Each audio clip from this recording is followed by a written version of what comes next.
There's something about that old farmland. The stalks of corn, they can play tricks on you. They get to a sort of dance in the evening breeze.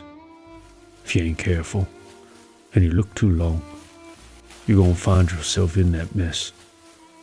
Right up on in there with the dirt and the leaves. Some must figure that's what happened to my pops, but I know different. I do now, at least. 'Twas in the year of 1912 that I inherited this land from Pops. Wasn't supposed to be this way. Wasn't supposed to give his land to me at 16, but I guess supposing don't do much for a man in my position. Couldn't tell you what day it was when we found him. Sometime in April. We was always up at the crack of dawn anyway. That day wasn't no different. That land is flat, and you get the same view every morning.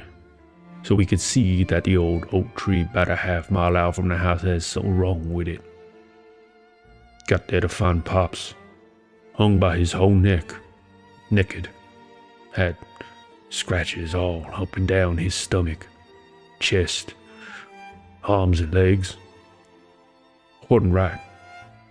At towns like this, we don't talk about all that mess, all that self-mutilation and whatnot. Ain't right.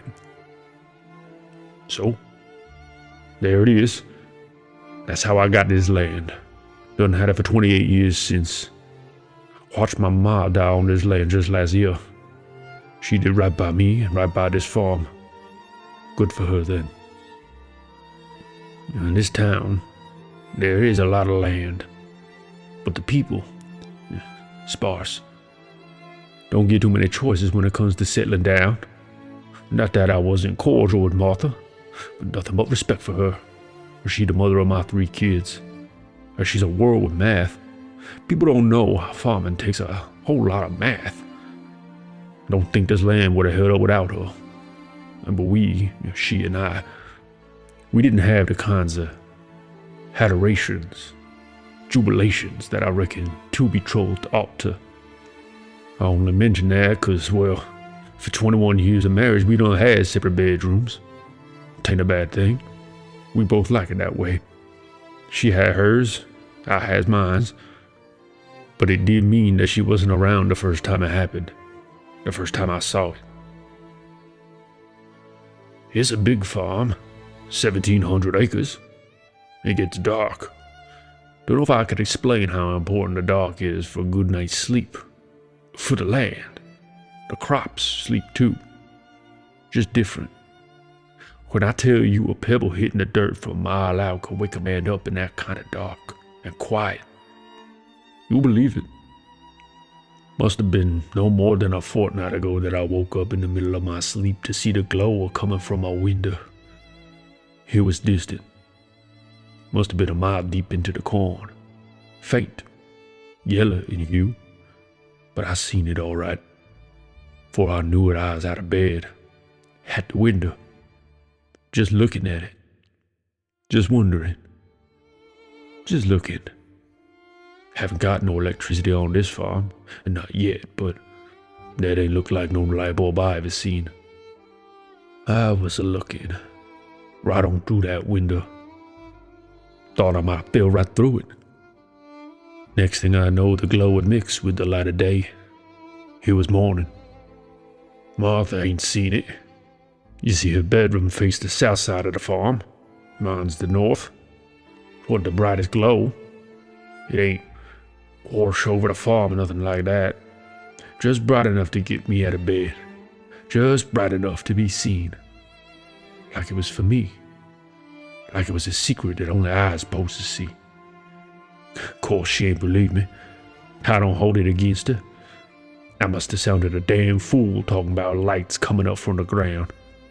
She told me to stop stressing about the farm. She said the bob and weave of the corn must have got to me. Yeah, must have got to me. Just like Pops.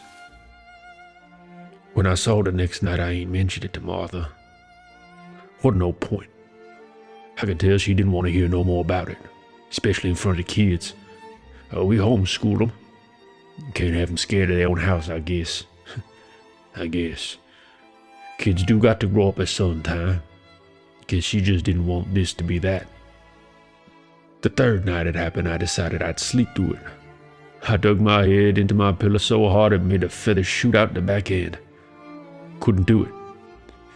Couldn't sleep. Not knowing it was out there, sitting amongst the corn, like a hobo on my land, taking up space, my space, on my land.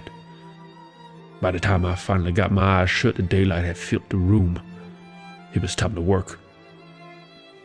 Now, the good thing about work is it keeps your mind on track. It's easy to focus when you got a routine, but 3 sleepless nights, it'll slow a man down. 4 gonna do it even worse.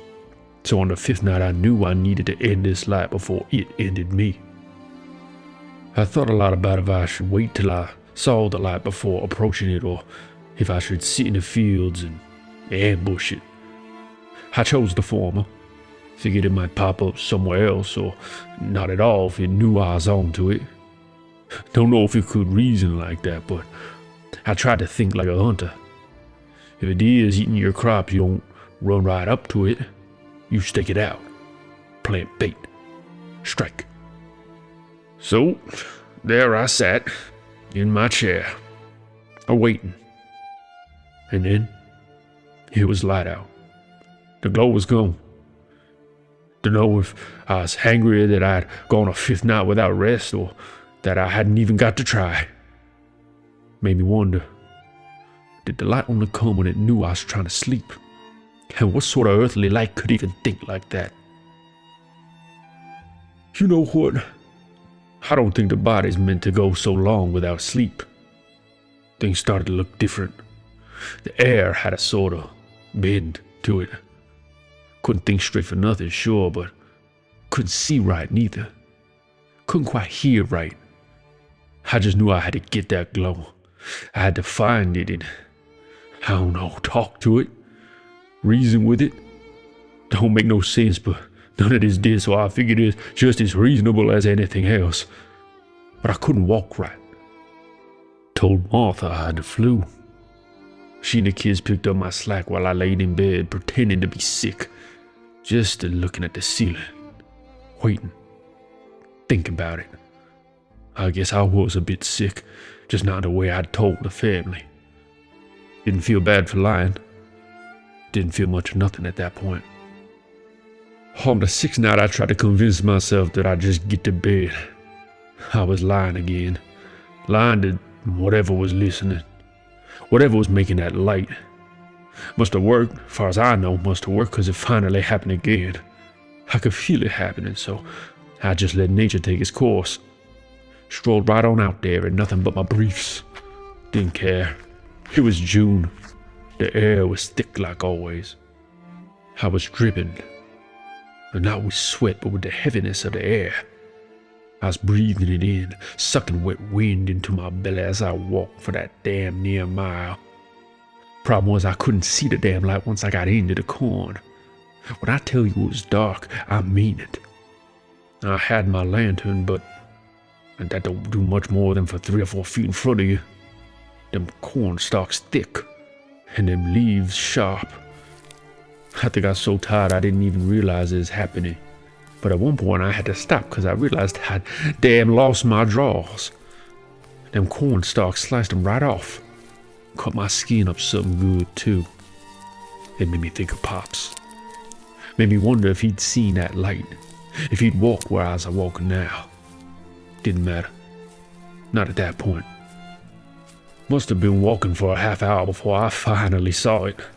Over the tips of the corn cobs came that glow, and as it did, my lantern's oil ran dry. But I didn't buy it. Whatever this was, it stole the life from my lamp. Took it for itself. So I thought I might take something back. I pushed through that wet, dewy corn that didn't care nothing about my arms and legs. Scrapes healed. This might have been my only shot. I pushed hard through the field and the light grew brighter until finally I broke through and fell forward on my hands and knees. There, right in the middle of my crops, someone had done flattened the whole dang circle. Must have been the size of the whole house. Huge. Flat. Didn't understand it at first. But then I did. I learned up real quick. Took me a minute for my eyes to adjust. It was real bright, the light. Such a clean, pure light. I knew it couldn't have been no light bulb. A man of God might have called it angelic. But it was bad. It was bad and rotten to the core. I tried to look straight into it, but I couldn't do it. I couldn't see right. There weren't words. Didn't need them. Partner, this thing had eyes on its eyes and wriggling legs made of sand and spit. There was no way it could be what it showed itself. Couldn't be. Looking into it was deep and shallow. Had lumps and divots that were one and the same. I hated it. I lunged at it. Didn't know what else to do but fight. But this thing ain't moved the way that you and I do. Didn't matter how I walked or ran at it. It stayed the same distance away. I also stayed. I couldn't run. Couldn't walk. It was like a dream. But I knew it wasn't on account I was so tired. So I stopped. I waited. Was trying to think like a hunter. Then it got cold. My sweat froze. All my cuts stopped bleeding. I sat there with it. Just for a moment. And then it left. Forever, I reckon. And right there, on that flattened bed of corn, I got the best sleep of my entire damn life. I woke up the next morning in bed. All my cuts was gone. I was thinking maybe it was a dream until I looked out the window to see that old oak tree wasn't quite right. Didn't have to walk up to it to know what was going on. I already knew what I was gonna see. The light. It left me and it took Martha instead. Couldn't tell you why. Don't really think it matters too much. But there's something wrong with this land. Something sick. Something that needs to feed. Took my pops. Took my wife. Wasn't gonna let it take no one else. I ain't take no joy in what I did. Far as I'm concerned, I saved them. It went quick. They ain't seen it coming at all. I don't regret it. And that makes me crazy, Your Honor. And lock me up and throw away the key.